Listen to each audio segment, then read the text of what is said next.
people who may actually struggle with musicality, man, is there how can they improve upon it? Is it just maybe listening to that genre of music, often, or Mm. what is something practical they can do to improve their musicality?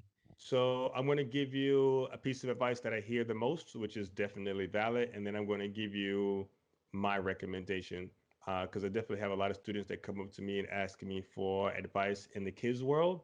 But in the kids world, in the salsa world, in bachata world, it's all 4x4 music, yeah, and it all follows that pop structure with the intro, the first verse, the chorus, second verse, hook, chorus, and then maybe outro.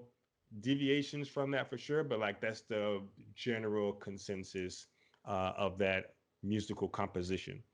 So, what you hear from a lot of different instructors from a lot of different genres is spend time listening to the music in the background. So, it's like playing into your ear, into your subconscious.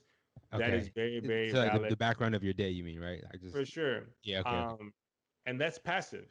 Yeah. And it's okay to be passive and listening to the music passively. It's definitely going to help you recognize songs and start to be able to pull your favorites, who are the artists, um, et cetera, right?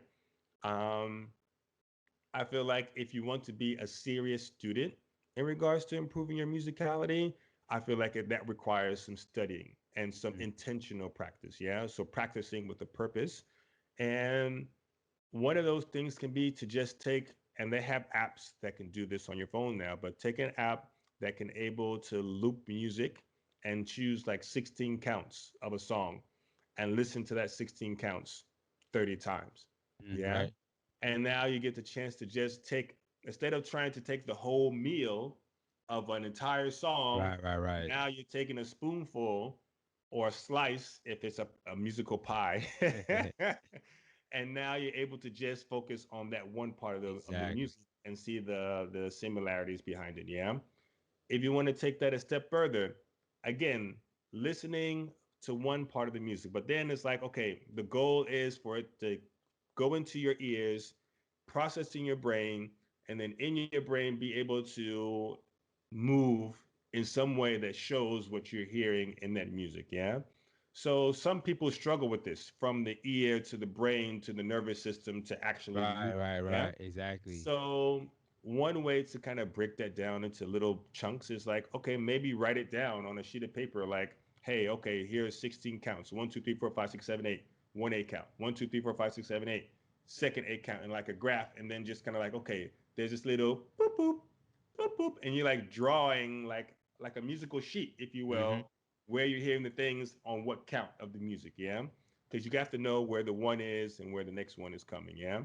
And then once you're able to hear and visualize and write it down with all the different elements that are going on in the music, a step further would be now, okay, can I maybe have my fingertips and tap the rhythm? Bop, bop, bop, bop, bop, if we're talking about the salsa clave, yeah? Right, right, right. Um, and then fingertips, I think we're more easily expressive with our fingertips because we use these more on a daily basis and in more intricate ways than we are our feet. Yeah. Sometimes you just need to like break things down. Okay, I'm going to take my fingertips and now I'm going to focus on my shoulders. Now I'm going to focus on my hips. Now I'm going to focus on my footwork to that same sound. Yeah. So you're using different parts of your body to express the same sounds in the music.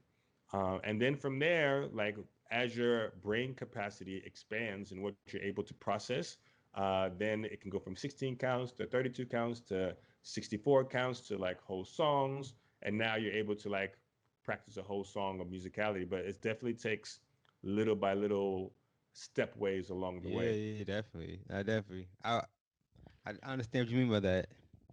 And I said, going back to something you said earlier, man. I think musicality is it safe to say it's kind of like a two-part skill, and what I mean is that is one part your dancing ability, and then it's Mm-hmm. another part just being able to differentiate everything, For right? sure. Yeah. You have Mm-hmm. to break that down. Like, okay, I'm struggling with musicality. Well, are you even hearing what's going on in the music? Because if you're not hearing, then it doesn't matter what your body ability is. Right, right, Yeah. right. So hearing is one thing.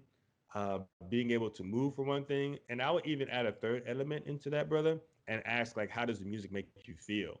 And Okay, are you sure enough. able, and since we're talking about partner dancing, are you able to emote that feeling to your partner? So Hey, if this yes, you're right. music makes you feel happy, are you sharing that happiness? Yeah, because I'm like, oh, this is a happy song, but I could be very technical and be like, okay, counts are on 2, 3, 5, 6. So I'm gonna go pop, pop, pop, pop. I'm musical, but it doesn't have any groove or flow, you know. Right, So right, right. Yeah. as a thinker, as an IT guy, that was definitely where I started off as. And with my dancing and Kizomba especially, it's been helping me more on the feeling side of things as well, and finding that balance between the musical composition and the technical side of things, and then also the feeling side of things, you know. Right, Mm. right, right. Yeah, yeah.